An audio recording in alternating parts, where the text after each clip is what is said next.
After my husband's affair with my best friend and losing everything, my job, my home, even my sense of worth, he said he'd never rise again. Living out of a run-down motel, I found a dusty suitcase with my name on it. Inside was $70,000 cash, a flight ticket, and a note. This is just travel money. The real fortune is waiting at this address. When he arrived, what I saw changed everything. 7 months ago, I had a marriage, a job, and a best friend I trusted with my life. Now, I was living in a motel room that charged by the week, eating meals that cost less than $2, and trying to figure out how to survive on freelance work that barely covered rent. My husband Justin had been sleeping with my best friend Natalie for who knows how long. When I caught them, everything fell apart so fast it felt coordinated. I lost my job within 2 weeks. The divorce left me with almost nothing. Friends stopped returning my calls. I went from middle-class stability to rock bottom in less than 2 months. Before we continue, I want to thank you for being here and sharing this journey with me. If you believe that truth and resilience matter, please consider subscribing. It's free and helps these stories reach authors who need hope. Now, let's see what happened next. I was sitting on the edge of a bed that squeaked every time I moved, eating instant ramen with a plastic fork, when I noticed the suitcase under the bed. Old brown leather with brass corners, and a luggage tag with my full name and handwriting I knew belonged to my Aunt Helen. She died 9 months earlier, the eccentric family member everyone described as difficult and paranoid. I pulled out the suitcase, found the key taped to the bottom, and opened it to discover $70,000 in cash and a note that rarity everything I thought I knew about my life. The note warned me not to trust Justin or Natalie, told me they'd been planning my destruction since before my wedding, and said that my mother's death 6 years ago wasn't an accident. It directed me to an address in Portland, where the real fortune was waiting, and it ended with instructions to finish her hat my mother had started before they silenced her. Helen had spent her final years collecting evidence while Ryan called her crazy. Now she was offering me a choice: take the money and disappear, or use it to fight back against the people who destroyed everything. I'm Samantha Garrett, and before everything collapsed, my life looked normal enough that I never questioned it. I had a 2-bedroom apartment in a decent neighborhood where people still knew each other's names. Mrs. Chin down the hall always smiled when she saw me. The maintenance guy actually showed up when something broke. The apartment wasn't fancy. The walls were thin enough that I could hear our neighbors watching television at night, and the carpet had stains from previous tenants that wouldn't come out no matter how much I scrubbed. But Justin and I had painted the living room together, spent an entire Saturday assembling furniture from flat pack boxes, and hung wedding photos on the wall where afternoon light made everything look warmer than it actually was. I worked as a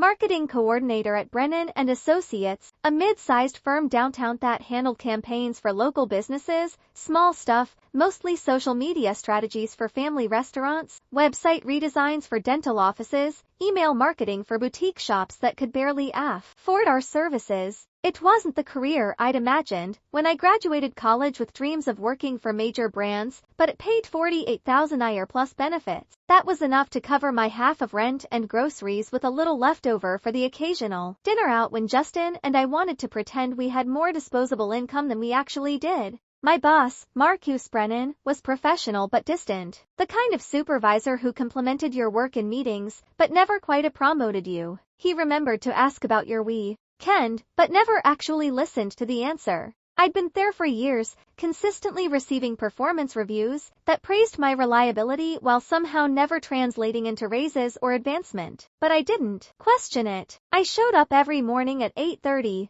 made coffee in the break room using the machine that always sputtered, sat at my desk with its view of the parking lot, and did my job. It felt stable, predictable, safe. Justin worked as a business consultant, or that's what he told me. His schedule was irregular in ways that seemed normal for someone in his field. Late nights finishing proposals, weekend trips to meet startup founders in Seattle or San Francisco, conference calls at odd hours with East Coast clients. He'd come home exhausted, kiss my forehead, heat up whatever leftovers were in the fridge, and fall asleep on the couch with his laptop still open. I'd cover him with a blanket and feel this strange mixture of affection and loneliness, proud that he worked so hard while resenting how little time we actually spent together. We'd met 7 years ago at a dinner party thrown by mutual friends, or at least that's what I'd Always believed. Justin had been charming that night. He asked questions about my work and actually listened to the answers. He made jokes that were clever without being mean.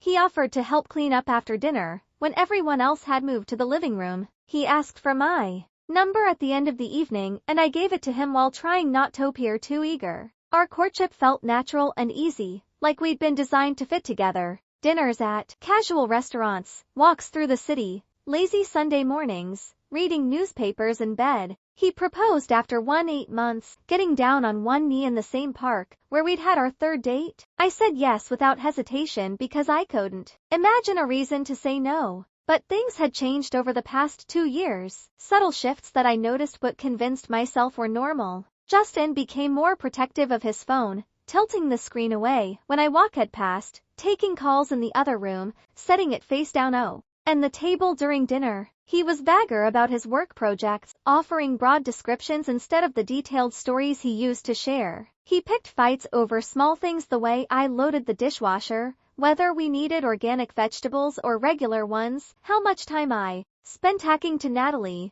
Natalie had been my best friend since college, back when we were both broke students, splitting packages of ramen and talking about the futures we'd build someday. She'd been my maid of honor, standing next to me in a bridesmaid dress we'd picked out together, crying during the ceremony in a way that made me cry too. She helped us move into our apartment, carrying boxes up 3 flights of stairs and making jokes about how much stuff we'd accumulated. Every Thursday night for the past 5 years, she came over with a bottle of wine, and we'd sit on my couch talking about everything. Work frustrations, her latest dating disasters, my concerns about whether Justin and I were drifting apart. She listened with what seemed like genuine sympathy, nodding in all the right places, saying things like, LL marriages go through phases and you two just need to reconnect. She told me how lucky I was to have found someone like Justin, how most men weren't as supportive or steady, how I shouldn't take for granted what I had. I believed her because questioning your best friend feels like questioning reality itself. If you can't trust the person who's been beside you through every major life event for over a decade,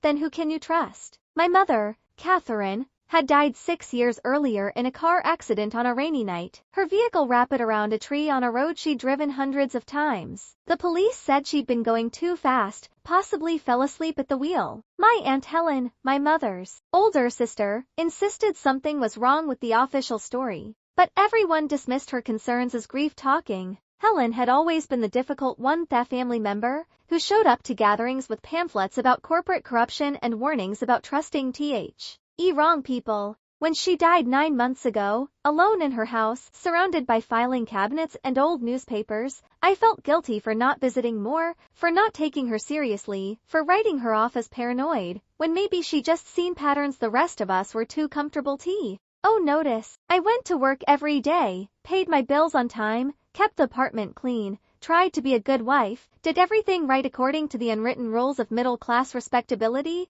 I thought that if I just worked hard enough, trusted the right people, and played by he rules, I'd be protected from the kind of chaos you read about happening to other people. I thought that doing everything right mattered, that loyalty meant something, that the life I'd built was real and solid and mine. Looking back now from this motel room with its cigarette-stained walls and bed that squeaks with every movement, I can see how naive that was. How carefully constructed my entire life had been by people who saw me as useful rather than human. How every relationship I'd trusted had been performance art designed to keep me compliant and unsuspecting. The apartment, the job, the marriage, the friendship, all of it built on foundations that were never real to begin with. But I didn't know that yet, not sitting in my normal life 7 months ago, believing in the stability of routine and the protection of playing by rules that turned out to be written by people who had no intention of following them. I didn't know that Justin and Natalie had been planning my destruction since before my wedding. I didn't know that my mother's death wasn't an accident. I didn't know that Aunt Helen had spent her final years collecting evidence while everyone dismissed her as crazy. I didn't know any of it until I found that suitcase at $70,000 and a note that offered me a choice between disappearing and fighting back. And by then, I'd already lost everything I thought mattered. The suitcase sat on the motel bed next to me, $70,000 in cash spread out like evidence at a crime scene. Helen's note was still clutched in my hand, the paper soft from being folded and unfolded so many times. I read it again, trying to make sense of words that rewrote my entire history. They'd been planning this since before my wedding. My mother's death wasn't an accident. Finish what she started before they silenced her. I needed to understand how I'd missed it. How I'd lived inside a lie for 7 years without seeing that truth. So, I let myself remember that Tuesday 6 months ago, when my comfortable illusions finally shattered beyond repair. I'd woken up that morning feeling sick to my stomach. Not the kind-of nausea that comes from bad food or the flu, but something deeper. A wrongness that sat in my chest and made it hard to breathe properly. I tried to ignore it, going through my normal routine. Shower, puffy toast thaw. Tea I couldn't finish. Getting dressed for work while Justin slept in because he'd said he had a late meeting the night before and needed to rest. By 10 o'clock that morning, I was sitting at my desk at Brennan and Associates, staring at a social media calendar for a dental office, and I couldn't focus. My hands felt cold. My heart kept racing for no reason I could name. The nausea got worse instead of better. And finally, I walked into Marcus' office and told him I needed to go home. I expected him to make it difficult. Marcus wasn't the kind of boss who appreciated people leaving in the middle of the day, even when they were legitimately sick. But he just looked at me, with an expression I couldn't read, and said, "Feel better," in a tone that made the hair on the back of my neck stand up, like he already knew something I didn't. Like he was relieved I was leaving. The drive home took 20 minutes through midday traffic. I kept the radio off because noise felt like too much to handle. My hands shook slightly on the steering wheel. I told myself I was being ridiculous, that I probably just had a stomach bug, and anxiety was making it worse. But that dread kept growing with every block I drove. This certainty that something was wrong, even though I had no logical reason to feel that way. When I pulled into the parking lot of our apartment building, I saw Natalie's car in a visitor spot, a silver Honda Civic that I'd been in hundreds of times. She had a key to our apartment and sometimes stopped by during the day if her internet was acting up and she needed reliable Wi-Fi for work. It shouldn't have been strange to see her car there. But on a Tuesday afternoon, when Justin was supposed to be at the office and Natalie was supposed to be working from her own apartment, something about it felt wrong. I sat in my car for a full minute, engine still running, trying to talk myself out of the feeling in my gut. They were probably working on something together, maybe planning a surprise for me. Maybe Justin had come home sick too, and Natalie had stopped by to check on him. I cycled through a dozen innocent explanations, each one more desperate than the else.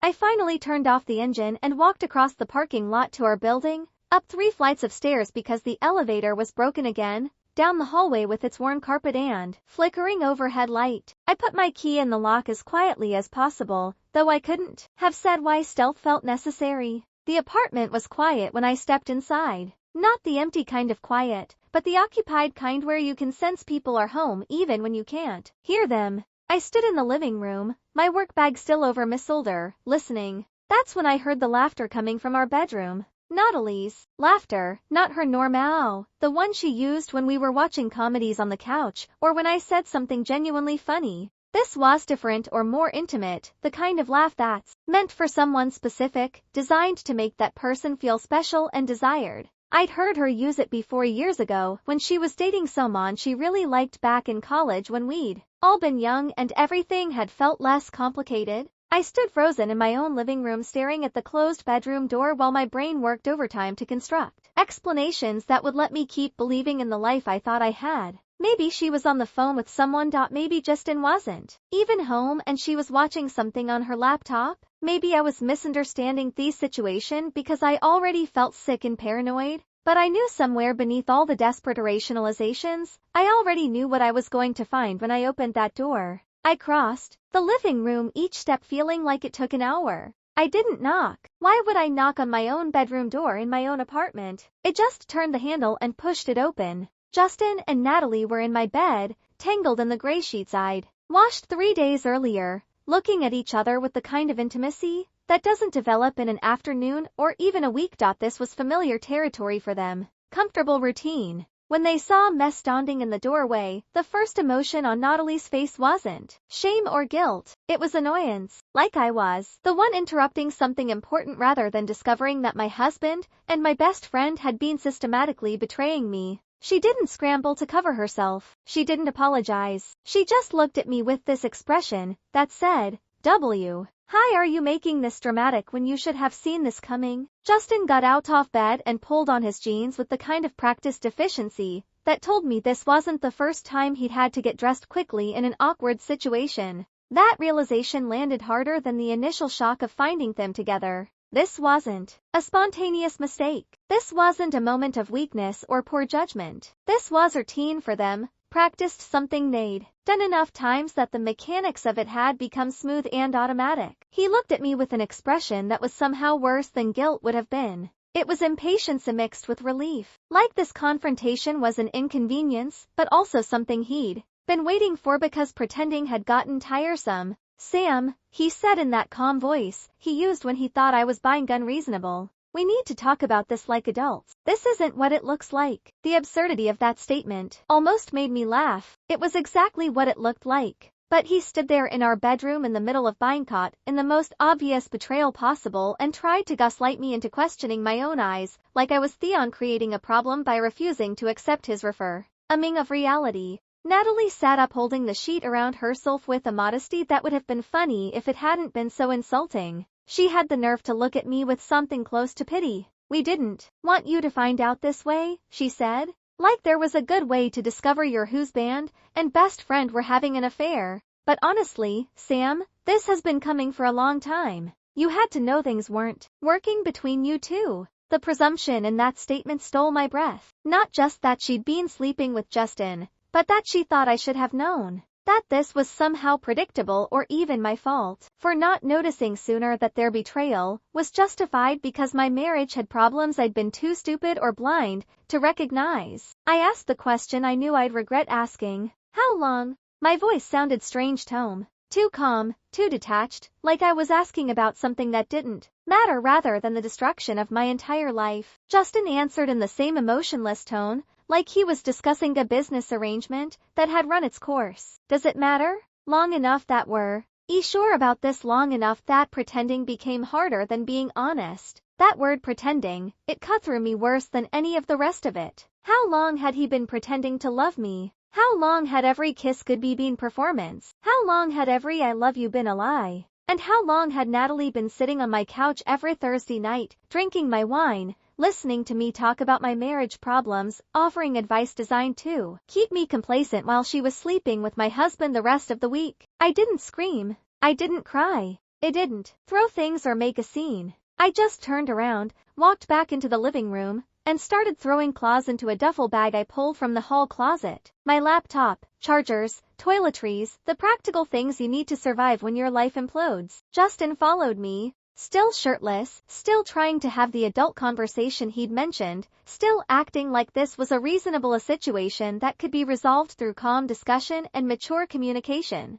I left without saying another word, walked out of the apartment I'd helped pay for, drove to a coffee shop parking lot 3 mi away, and sat in my car crying until I couldn't breathe properly. Then I called my cousin Emma and asked if I could sleep on her couch for a few days while I figured out what to do next. That was 6 months ago. And now, sitting in this motel room with Helen's note and $70,000 in cash, I understood that Tuesday had been even worse than I'd thought. The betrayal hadn't just been personal. It had been calculated, planned, part of something bigger that connected to my mother's death and whatever Helen had spent her final years investigating. They'd been playing a long game with my life as the board, and I'd been too trusting, too naive, too desperate to believe in the stability of normal life to see what was happening until it was too late. I'd been living on Emma's couch for 5 days when I got the call from Marcus. My cousin had been kind enough to let me stay in her guest room after I'd left the apartment, and I'd been trying to maintain some semblance of normalcy by going to work like nothing had changed, pretending that sleeping in someone else's house with all my possessions in a duffel bag was just a temporary inconvenience rather than a sign that my life was collapsing. Marcus asked me to come to his office first thing Monday morning. His voice on the phone had that careful tone people use when they're about to deliver bad news and want to seem compassionate about it. I told myself it was probably about a new client projector, maybe a performance review that had been scheduled months ago. I didn't let myself think about the alternative. I showed up at 8:15, wearing clothes I'd ironed using Emma's board because I wanted to look professional, and put together even though I felt like I was barely holding myself intact. Marcus' office door was open and he waved me in with an expression that might have been sympathy, or might have been satisfaction hidden behind a professional mask. "Samantha," he said, gesturing to the chair across from his desk. "I need to talk to you about some changes happening in the department." I sat down, my hands folded in my lap, trying to keep my face neutral. Marcus shuffled some papers on his desk, not quite meeting my eyes, and I felt my stomach drop before he even started speaking. "We're restructuring the marketing department due to budget constraints," he said, using that careful corporate language that's designed to sound official and impersonal. "Unfortunately, your position is being eliminated. We're offering a severance package that should help with the transition." He slid a folder across his desk toward me. I didn't touch it. I just stared at him, trying to process what he was saying while my brain screamed that this couldn't be happening. Not now. Not when everything else was already falling apart. "Budget constraints," I repeated, hearing my own voice sound distant and hollow. "We just signed 3 new clients last month. I've seen the quarterly reports. We're not struggling financially." Marcus' expression didn't change. "These decisions are made at levels above my control. Samantha, I'm sorry, but the decision is final." I wanted to ask if this had anything to do with Justin. Maybe Marcus had heard about the separation and decided I was too much of a liability or a distraction. But something in his face stopped me. A flicker of discomfort that suggested asking questions wouldn't change anything and would only make this murkward for both of us. I took the folder, left his office, and packed up my desk in 20 minutes. Nobody made eye contact with me. My co-workers suddenly became very interested in their computer screens, or found urgent reasons to be in meetings. By 9 o'clock that morning, I was walking out of Brennan and Associates with a cardboard box containing 4 years of my professional life, and a severance package that barely covered 2 months of rent. Later, much later, I discovered that Marcus and Justin had been college roommates, that their connection had always been part of the architecture of my life without my knowledge, that my job had never been as secure as I'd believed, that it had always been conditional on remaining useful to people whose agendas I didn't understand. But sitting in my car in the parking lot that morning, I just felt the ground shift beneath me again. Another support kicked out while I was still trying to regain balance from the first blow. The divorce proceedings started 2 weeks after I lost my job. Justin hired Elizabeth Hartley, an attorney with a reputation for winning cases through procedural aggression and strategic cruelty. My attorney was court-appointed, a tired man named Gerald Stokes, who seemed to have given up on believing in justice somewhere during the previous decade and was just going through the motions until retirement. Elizabeth filed motions that painted me as unstable, irresponsible, potentially dangerous. She used the fact that I'd lost my job as evidence of my inability to function as an adult. She pointed to my temporary housing situation, the fact that I was sleeping on my cousin's couch, as proof that I couldn't manage my own life. Every detail of my current circumstances became ammunition in a legal strategy designed to justify why Justin deserved to keep everything while I deserved nothing. The judge presiding over our case was Robert Cunningham, a man in his late 50s who had an efficient way of moving through his docket that suggested he'd already made his decisions before hearing any actual testimony. Every motion Elizabeth filed, Judge Cunningham approved. Every request Gerald made on my behalf, the judge denied with barely a glance at the supporting documentation. Justin kept to our apartment because his name was listed first on the mortgage. Even though I'd contributed equally to the down payment and monthly payments for 5 years, he kept our car because I'd missed 2 payments during the chaos following my job loss. He kept the furniture we'd bought together, the savings account we'd built together, the retirement funds I'd contributed to for years. The settlement left me with my clothing, my laptop, and barely enough money to cover 3 months of rent at any apartment I could actually afford. The worst part wasn't losing the material possessions or even the financial devastation. It was watching Natalie take the stand as a character witness against me. She wore a navy blue designer suit that I recognized immediately. We'd picked it out together 2 years earlier during a shopping trip, where we'd spent an entire afternoon trying on clothes and laughing in dressing rooms. She'd asked my opinion on that exact suit, and I'd told her it made her look professional and confident. Now, she was wearing it to testify against me in divorce court. She sat in the witness stand with perfect posture, her hands folded in her lap, and lied with the kind of conviction that comes from practice. She told Judge Cunningham that I'd been unstable for months, that I'd made concerning comments about self-harm, that had worried her, that I'd become increasingly paranoid and difficult to be around, that Justin had stayed in the marriage out of obligation and fear rather than love. None of it was true. Not a single word. But Natalie delivered each lie with perfect emotional calibration, her voice breaking slightly at the right moments, her expression showing concern mixed with reluctance, like testifying against me was painful but necessary for my own good. Judge Cunningham listened with an expression of concern, nodding sympathetically, taking notes. When Gerald tried to cross-examine her about her relationship with Justin, Elizabeth objected before he could even finish the question. The judge sustained it immediately, cutting off any line of inquiry that might establish when the affair had actually started or reveal that Natalie's testimony might be motivated by something other than concern for my well-being. I sat at the defendant's table watching my best friend of over a decade systematically destroy what was left of my credibility, and I understood that this had been coordinated. Thief error, the job loss, the divorce proceedings, all of it timed and executed with precision that went beyond coincidence. After the divorce finalized, Emma let me stay in her guest room for 3 weeks before her husband David started making pointed comments about how I needed to get my life together. He never said it directly to me, but I'd hear him talking to Emma in their bedroom at night, his voice carrying through the thin walls. She can't stay here indefinitely.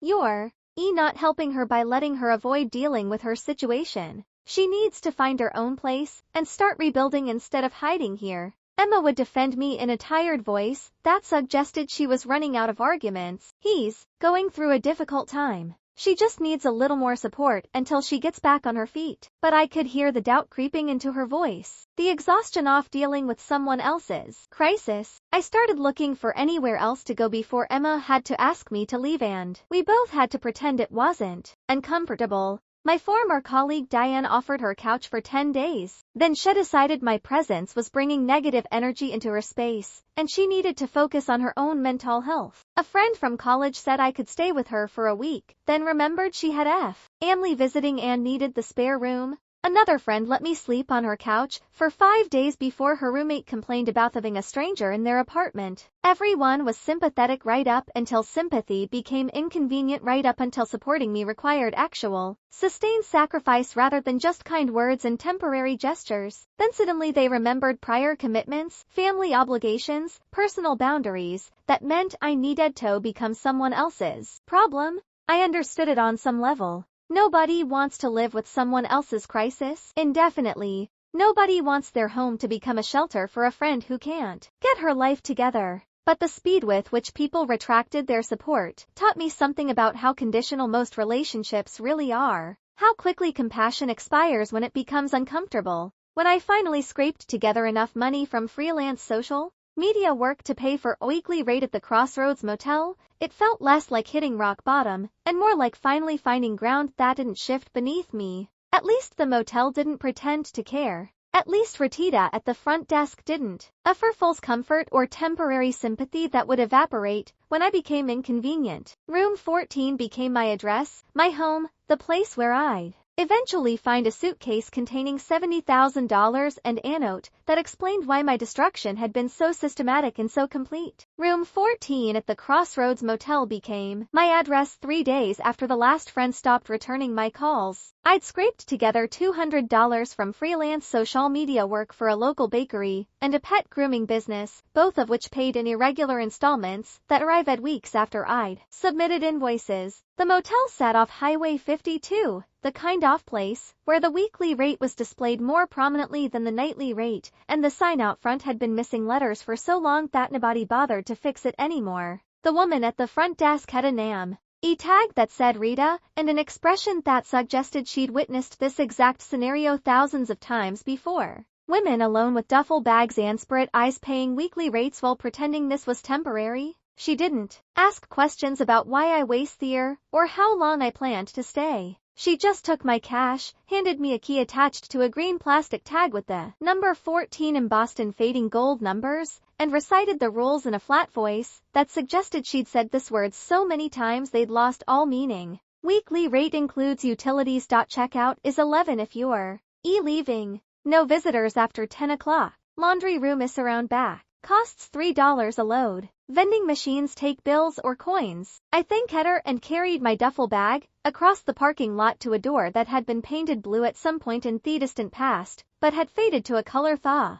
T couldn't quite decide what it wanted to be. The key stuck in the lock, requiring me to jiggle it 3 times before the mechanism finally gave way and let me inside. The room smelled like decades of cigarette smoke layered underneath industrial cleaner. The 2 cents fighting a war neither side could win. The carpet was a WN pattern designed to hide stains, which meant it was probably hiding decades worth off them. The bed sagged in the middle like it had given up on supporting anything, including people's hopes. A small table sat next to the window with 2 mismatched chairs, and a television from the early 2000s sat on a dresser with drawers that didn't close properly. The bathroom was tiny with a shower stall that had seen better years, and a mirror that made everything look slightly yellow. This was home now. This was what my life had been reduced to. A room that charged by the week in a motel where nobody asked questions because asking questions might require caring about the answers. I tried to establish some kind of routine to keep myself from completely falling apart. I woke up early, made instant coffee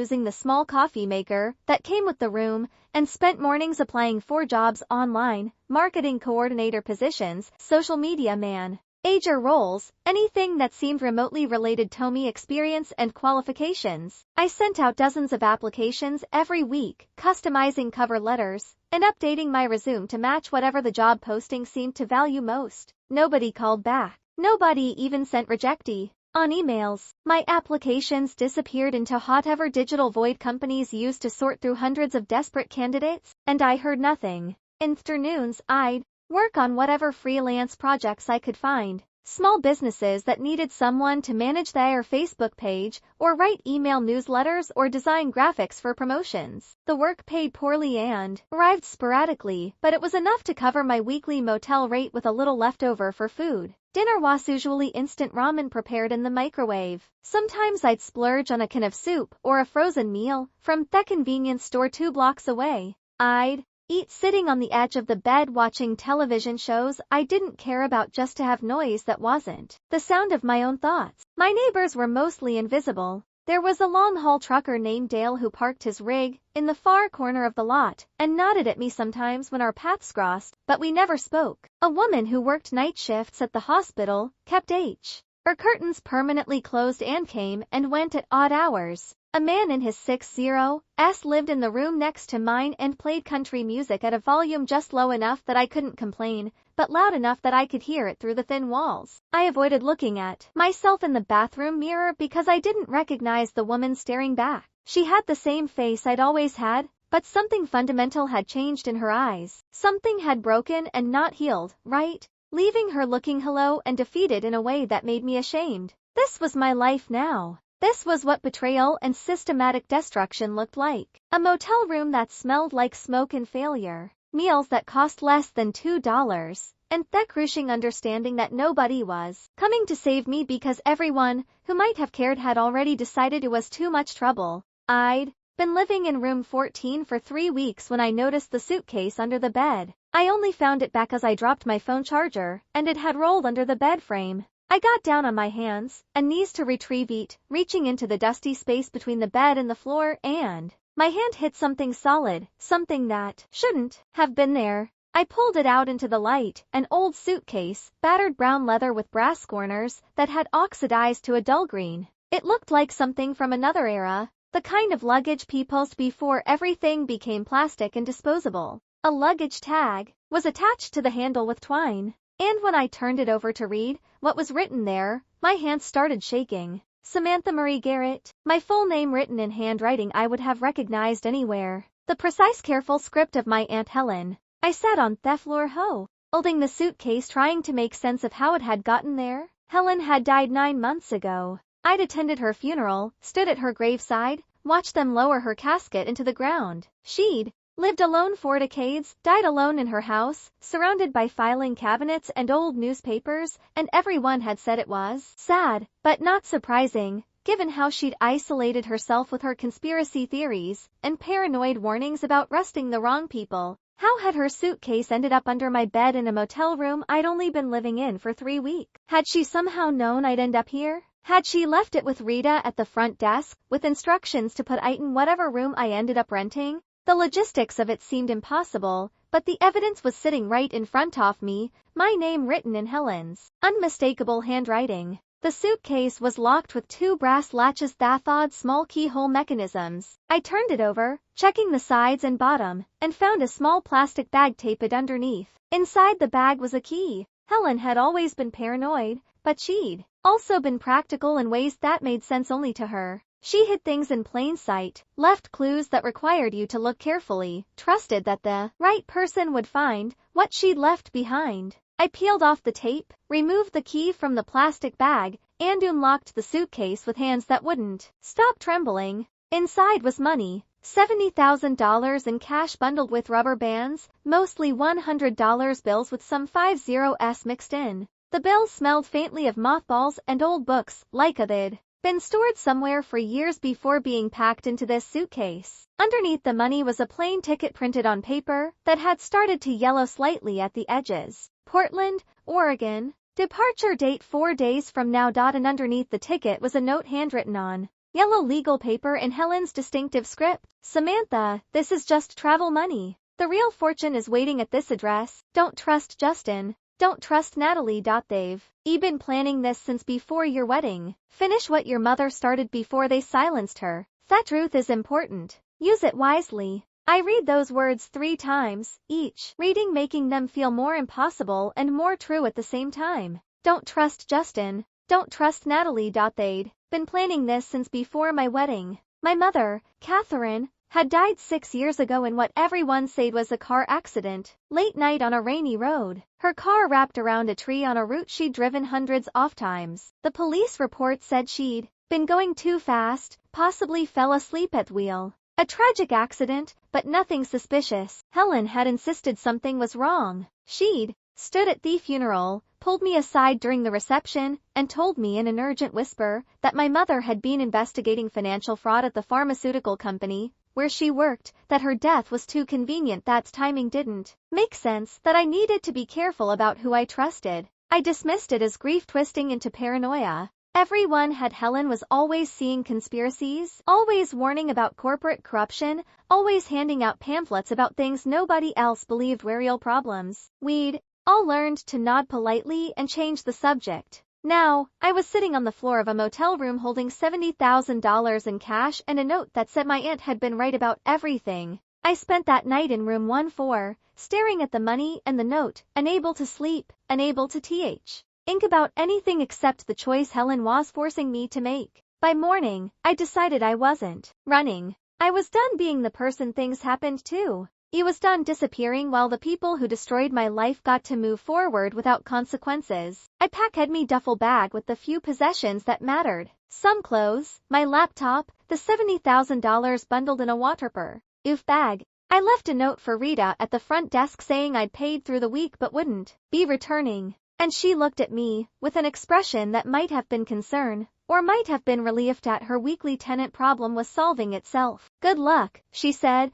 which could have meant anything. The flight to Portland left early on a Thursday morning from a regional airport 40 minutes away. I'd booked it using England's cash and spent the entire drive there trying not to think about what I was actually doing, flying across the country to follow instructions from a dead aunt, who everyone had called paranoid. Chasing a conspiracy theory that connected my husband's affair to my mother's death 6 years ago, believing that the systematic destruction of my life was part of something bigger and more calculated than simple betrayal. When I said it like that, it sounded crazy, but Helen's note was in my bag, and the money was real, and the plane ticket had my name on it. Crazy or not, I was going. The airline was one of those budget carriers that charge extra for everything, including the right tabrev. Or at least that's how it felt when they tried to make me pay $15 to bring a duffel bag that weighed less than most toddlers. I paid because arguing wasn't worth the energy, then spent 3 hours wedged between a businessman in an expensive suit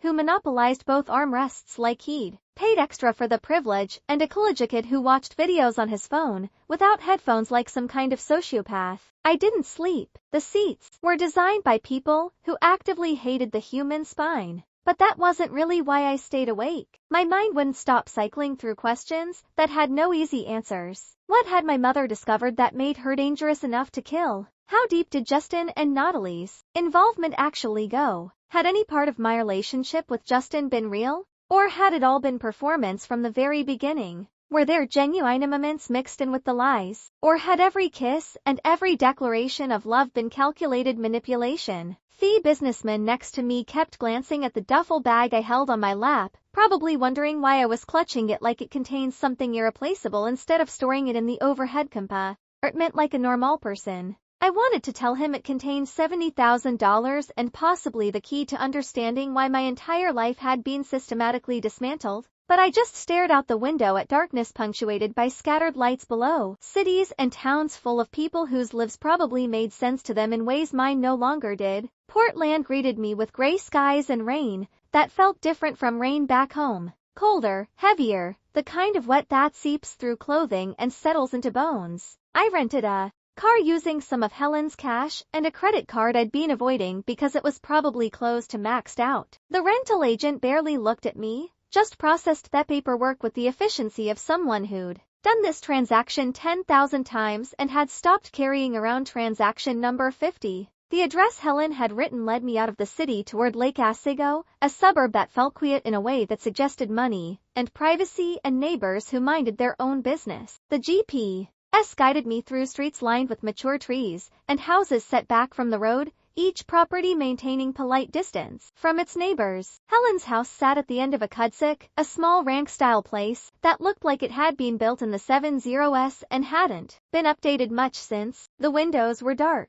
The lawn had grown wild, grass reaching heights that suggested nobody had mowed it in months. The driveway was cracked, weeds pushing through the pavement. It was the kind of property that screamed, "Oh, Mion died here, and nobody knows what to do with it yet." I parked in the driveway and sat in the rental car for a full minute, engine running, trying to decide if I was actually brave enough to go through with this. Helen's note had given me an address and told me the truth was waiting here. But what if the truth was worse than the lies? What if whatever I found in that house made everything more complicated, instead of providing the clarity I was desperately hoping for? I turned off the engine and got out before I could talk myself out of it. The front door was locked, but Helen had left a second key in the suitcase taped inside a small envelope marked house. I let myself in, stepping into air that smelled stale and undisturbed. That particular smell of a place where nobody had opened a window or cooked a meal or lived an actual life in months. The interior was exactly what I'd expected based on family descriptions of Helen's living situation.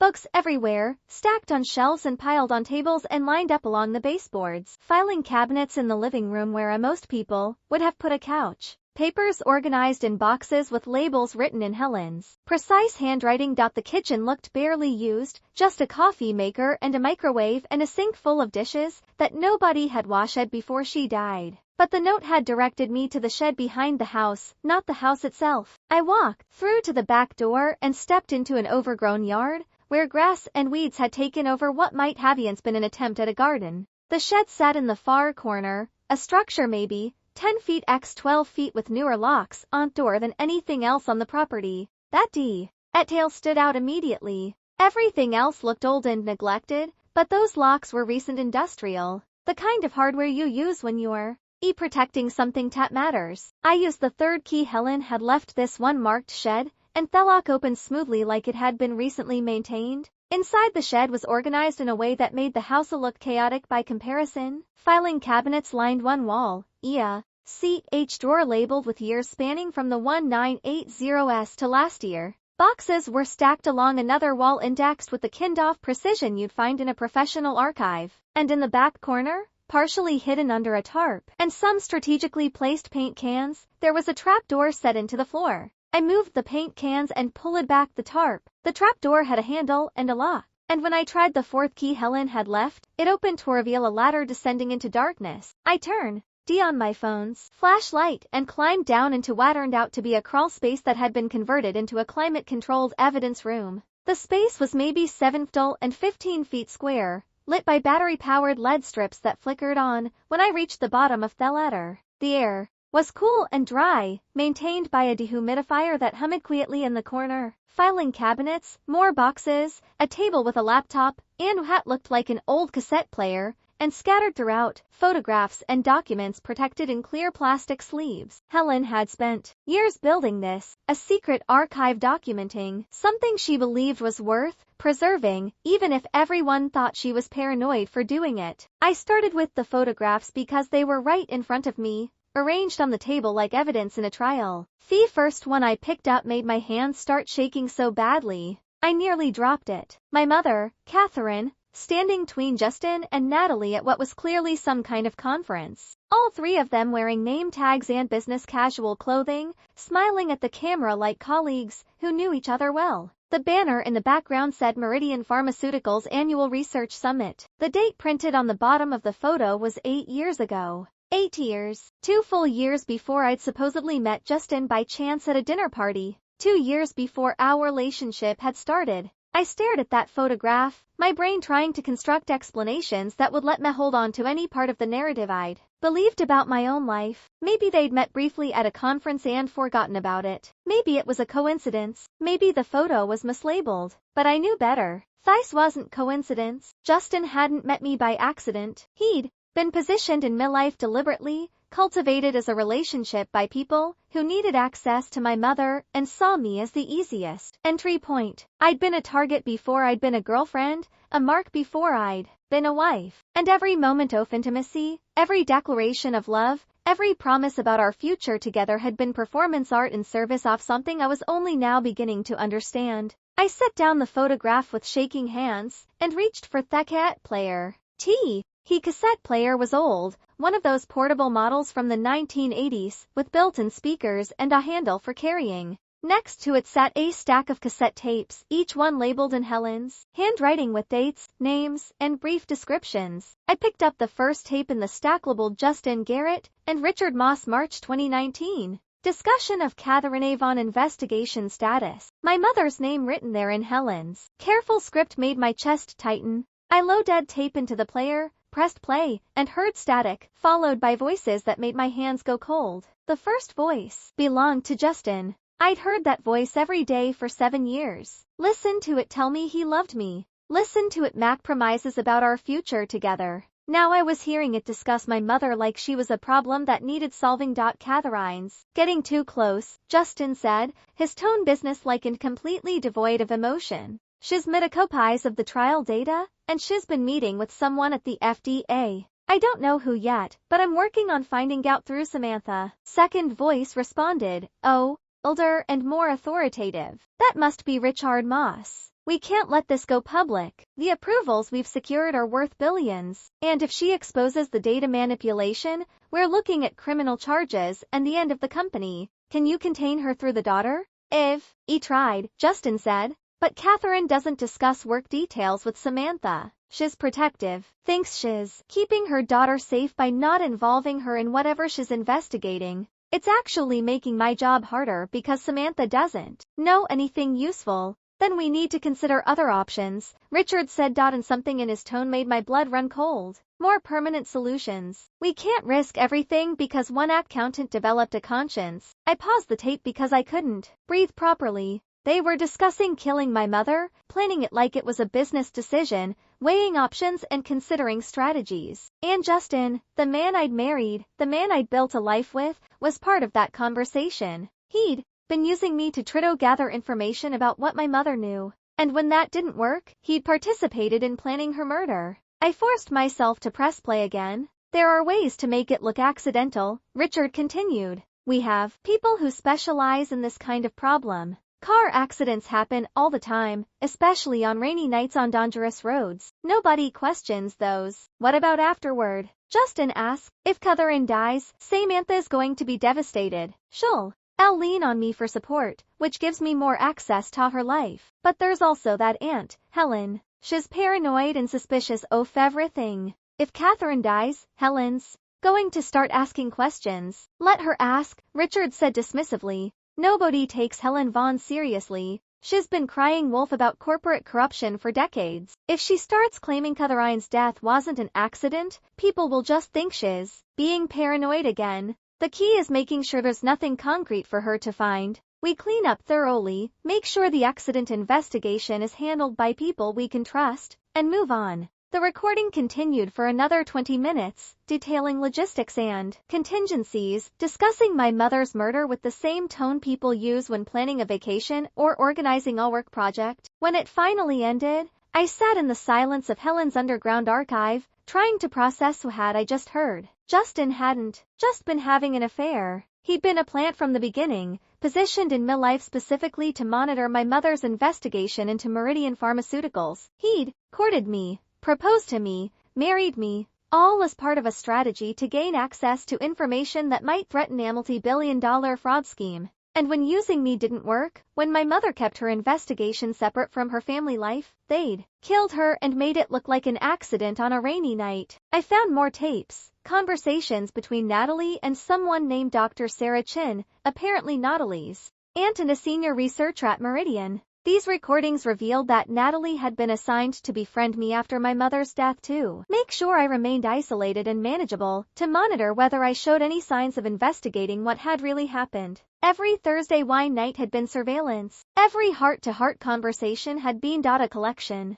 Our entire friendship had been fabricated. I do. NT. Know how long I sat in that crawl space listening to recordings, reading documents, piecing together the full scope of what had been done to my mother, and to me. Hours, maybe long enough that my back ached from sitting on the concrete floor, and my eyes burned from reading in filled light. Finally, I found the laptop Helen had left. It was plugged into a power strip, its battery showing fully charged. A note attached to the screen said, "Play this first," with an arrow pointing to a video file on the desktop labeled for Samantha. I opened the file and Helen's face filled the screen. She looked exactly like I remembered from the last time I'd seen her at a family holiday 2 years ago, though visibly ill. Her face was drawn. Her hands shook slightly as she adjusted the camera, but her eyes were sharp and focused. She wore a cardigan I recognized, navy blue with wooden buttons, the same one she'd worn to every family gathering for the past decade. "Samantha," she began, her voice steady despite the physical deterioration visible in her face. "I fire watching this. It means I'm dead and you found my archive, which means you're probably angry and confused and wondering why I didn't tell you any of this while I was alive." She paused to take a sip of water from a bottle seating just off camera.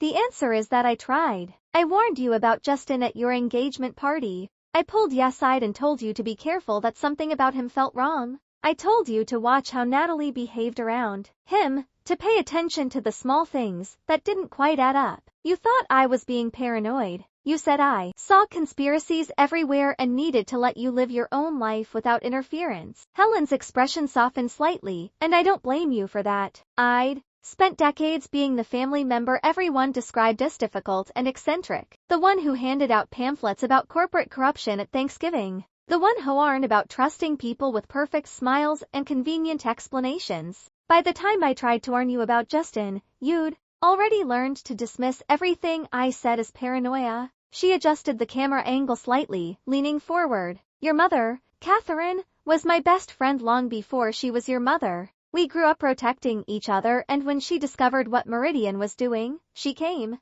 to me first because she knew I would help her document everything properly. We spent months building a case, collecting evidence, preparing to go to federal authorities. Then she died in that convenient accident, and I knew exactly what had happened, even though I couldn't prove it yet." Helen coughed, covering her mouth with a tissue. When she pulled it away, I could see blood on white fabric. "I've spent the last 6 years of my life collecting the evidence you're sitting with right now. Every document, every recording, every financial trail. I did it because I loved your mother and because I love you. Because I couldn't let them get away with killing Catherine. and destroying your life without any consequences. She looked directly at the camera with an intensity that made it feel like she was in the room with me. You have two choices, Samantha. Just like your mother had two choices before they kill. Let her. You can take the money left you and disappear. Change your identity. Move somewhere far away. Live comfortably and safely.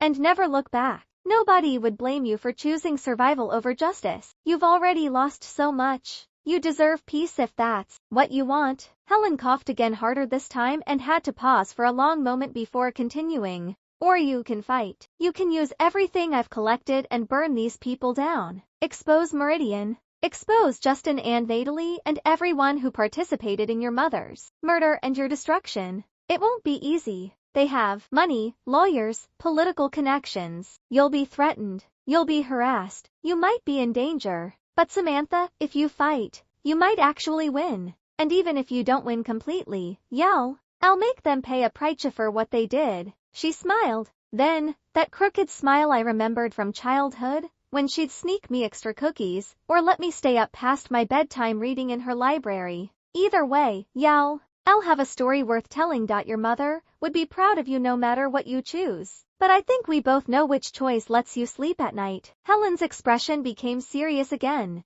I love you, Samantha. Don't let them win. She reached for something off camera, then looked back at the screen. Oh, and there's one more thing I haven't mentioned in the written materials. Mountain Pacific Credit Union account number 7743. Password is your mother's employee number from Meridian. That's the real fortune. The $70,000 in the suitcase is just travel money. Use what's in that account to fight or use it to run, but for God's sake, use it. The video ended with Helen reaching toward the camera, and then the screen went black. I sat staring at the blank screen for a long time before I pulled out my phone and searched for Mountain Pacific Credit Union's phone number. The call to Mountain Pacific Credit Union took 45 minutes of navigating automated menus before I finally reached a human being. I gave them the account number Helen had mentioned, and the representative went quiet for long enough that I thought that call had dropped. Mom, she said finally, her voice suddenly much more professional. I'm going to need to transfer you to our wealth management division.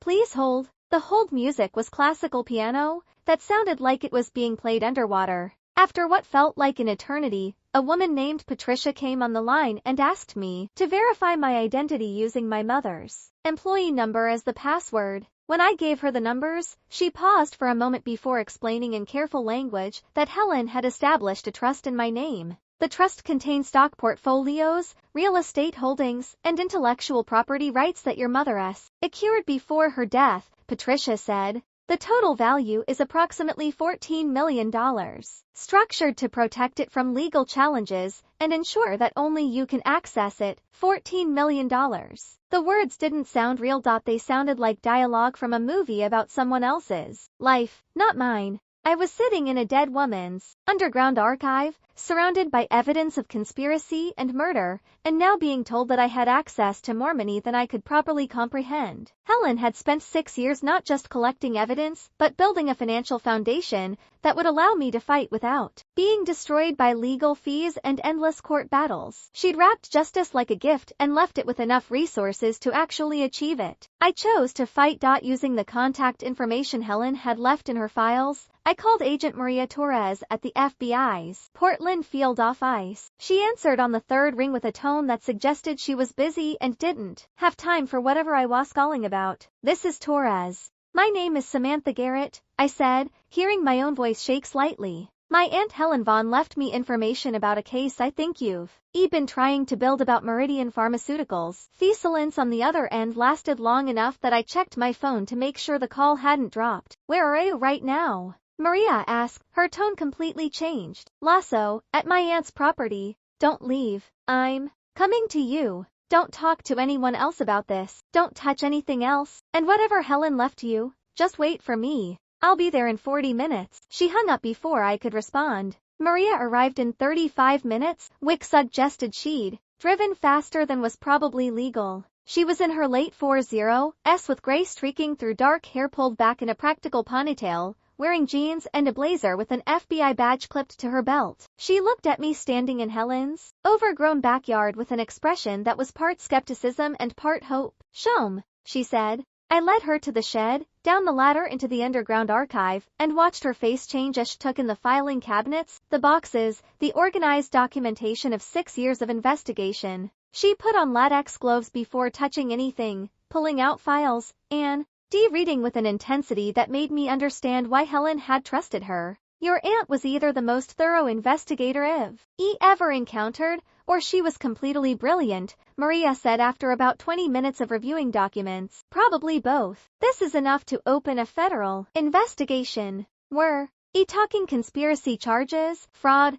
possibly murder if we can prove the car accident was arranged. Samantha, you just handed me a case that could take down a major pharmaceutical company. The investigation that followed moved with bureaucratic slowness that Maria assured me was normal when building cases against corporations with billions and assets and armies of lawyers. Subpoenas had to be drafted, reviewed, approved by judges. Bank records needed freezing, which required warrants, which required probable cause, which required more paperwork than I'd thought existed. Former Meridian employees who'd been fired or quit under suspicious circumstances were interviewed. The pharmaceutical industry's informal network of whistleblowers started emerging, sharing their own stories of fraud and retaliation. Maria helped me find a small apartment in Portland, own bedroom in an old building with hardwood floors that creaked and windows that rattled whenever trains passed on the tracks 2 blocks away. It was infinitely better than room 14 at the Crossroads Motel,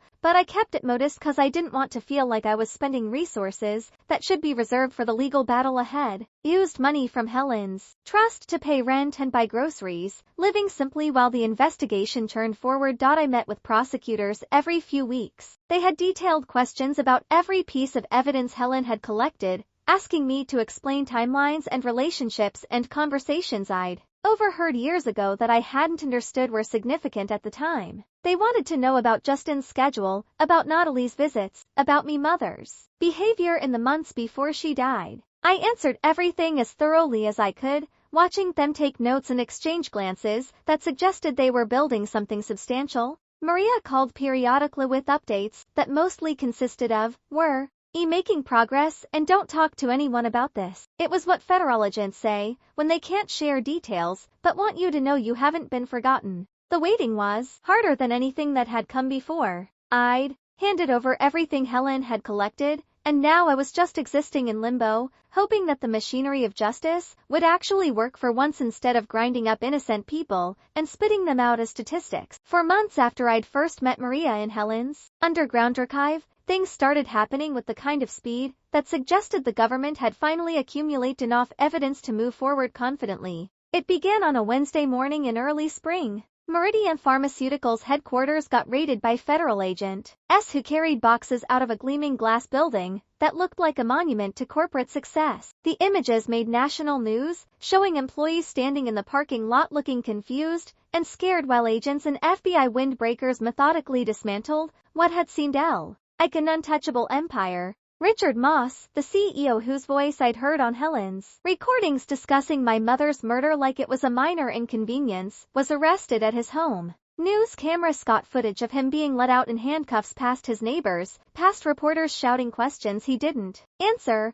past a life that had been built on fraud and was now collapsing in real time. Maria called me that afternoon to tell me Justin had been arrested at his office at a tech startup where he'd been working since the divorce. I watched the footage on the local news that evening, rewinding it multiple times because apparently I developed unhealthy coping mechanisms around witnessing karma manifest in handcuffs and perp walks. Justin maintained his composure, didn't speak to reporters, walked with his head up like he was enduring a minor inconvenience rather than being arrested for conspiracy to commit murder and fraud. But I could see something in his eyes that looked like fear mixed with disbelief, like he genuinely thought he was untouchable, and was only now realizing how wrong he'd been. Natalie was arrested 2 days later at a coffee shop in Seattle, where she'd apparently moved after the divorce. She'd used her Meridian payments to fund a graphic design business that was actually legitimate this time. And according to the news reports, she cried during her arrest. The tears felt performative tone given that she'd testified against me in divorce court without showing a single genuine emotion.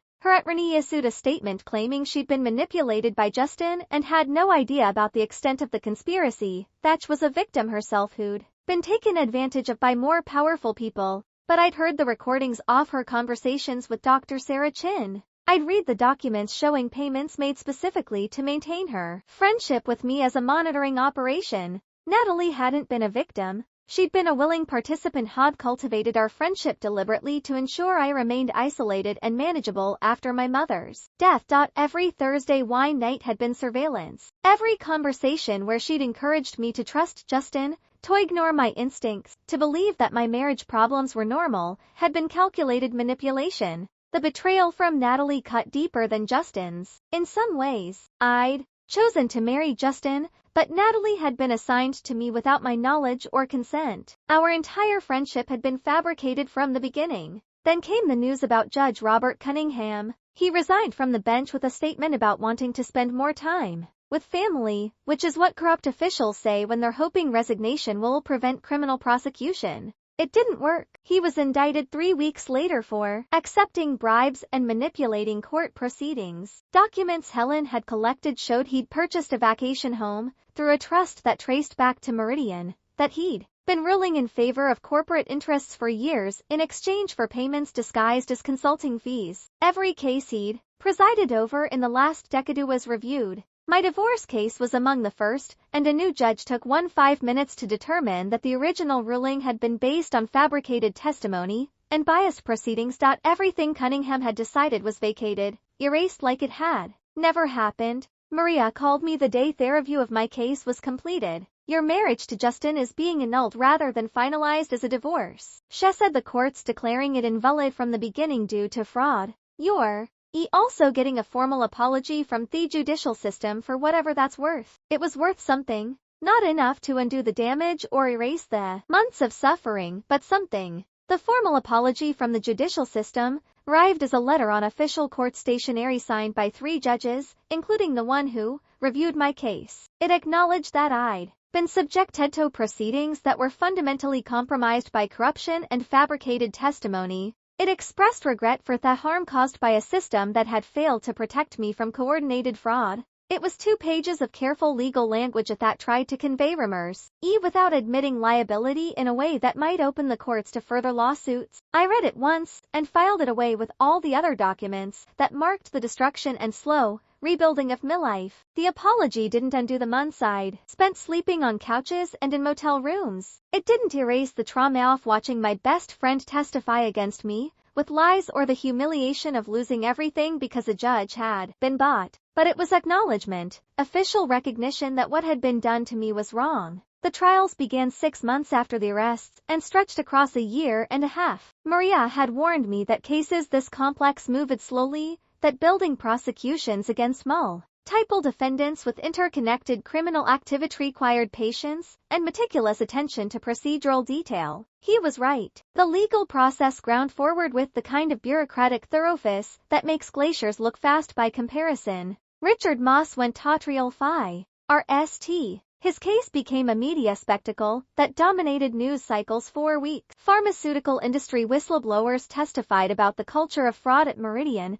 describing how executives incentivized researchers to manipulate trial data and how safety concerns were systematically buried when they threatened profitable drug approvals. Patients who'd been harmed by medications that should never have reached the market shared their stories. A woman whose daughter had died from complications related to a drug Meridian had rushed through approval with falsified safety data spoke for 20 minutes about watching her child suffer. Forensic accountants explained money trails that connected executive bonuses directly to fraudulent approvals, showing how Richard Moss had personally profited from every dangerous medication the company brought to market. The jury deliberated for 6 days. When they returned with guilty verdicts on 17 counts, including fraud, conspiracy, bribery, and reckless endangerment, Richard Moss showed no visible emotion. He stood while the judge read the sentence: 23 years in federal prison and forfeit of approximately $40 million in assets. He was 62 years old, which meant he'd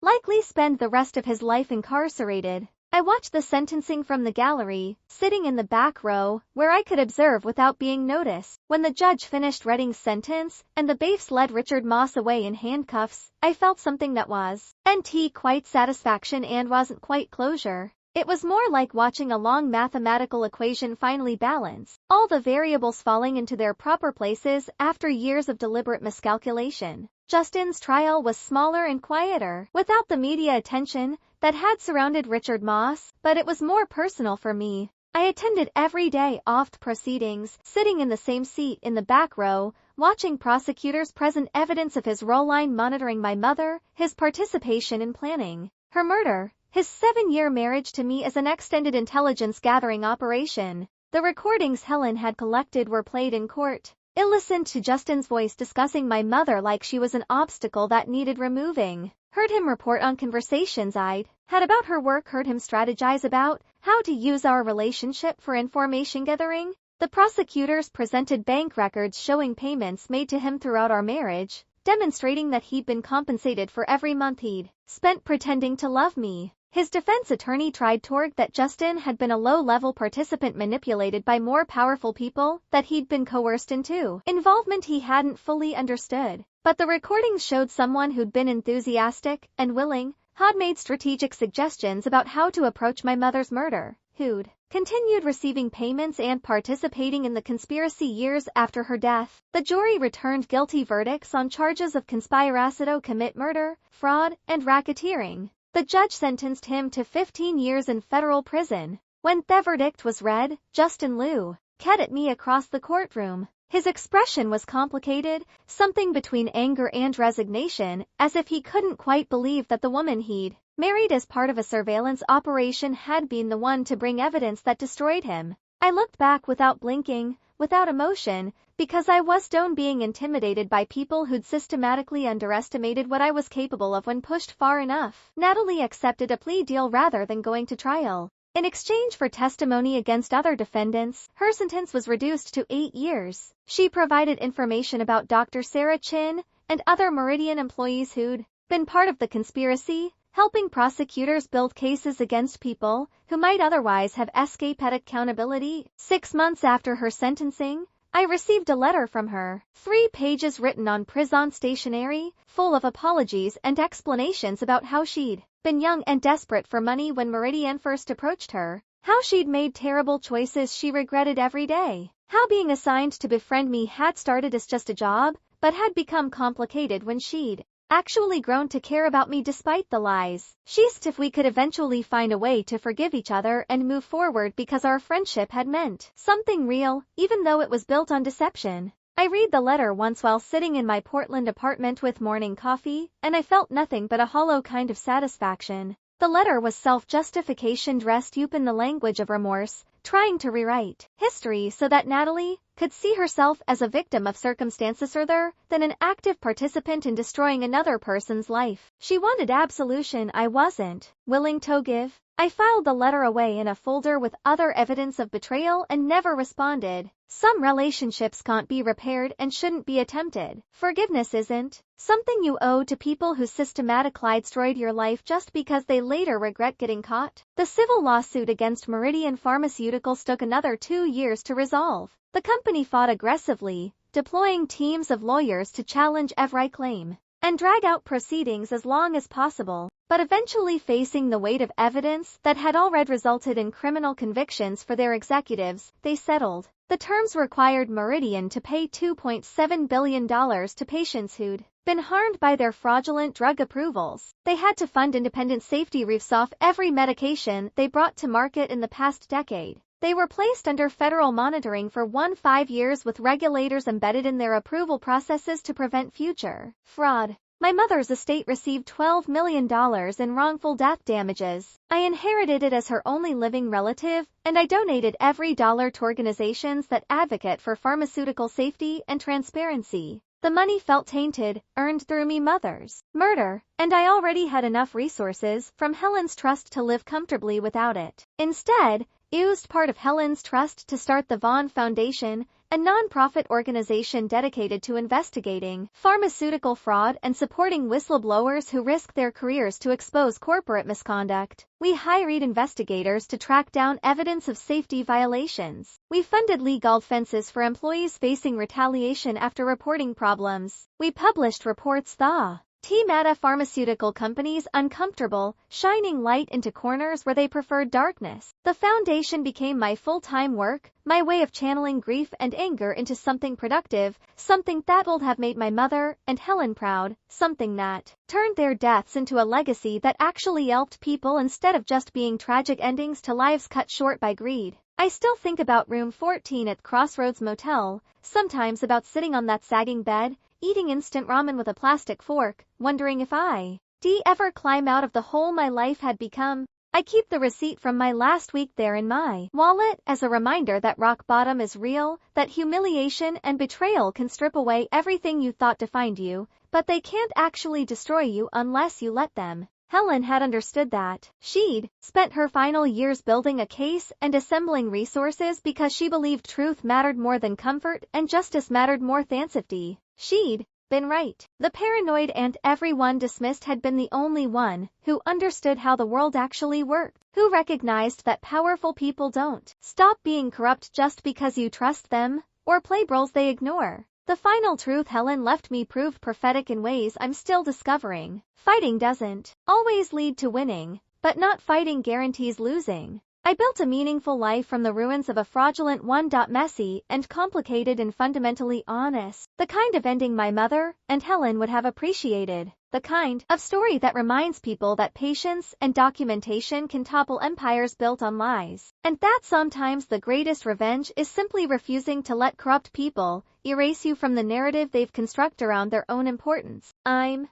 not the woman I was when I found that suitcase under the motel bed. I'm stronger than I was, more careful about trust, but also more certain about what matters. That woman didn't understand how much she could survive, or how powerful she could become, when everything else had been stripped away. I'm grateful I'm neither anymore. If this story of justice and resilience kept you captivated until the very end, show your support by hitting that like button right now. My favorite part was when Samantha discovered Helen's underground archive and realized her paranoid aunt had been right about everything all along. What was your favorite moment? Share your thoughts in the comments below. Don't miss more powerful stories of truth and redemption like this one. Subscribe and hit that notification bell so you're notified the instant we upload.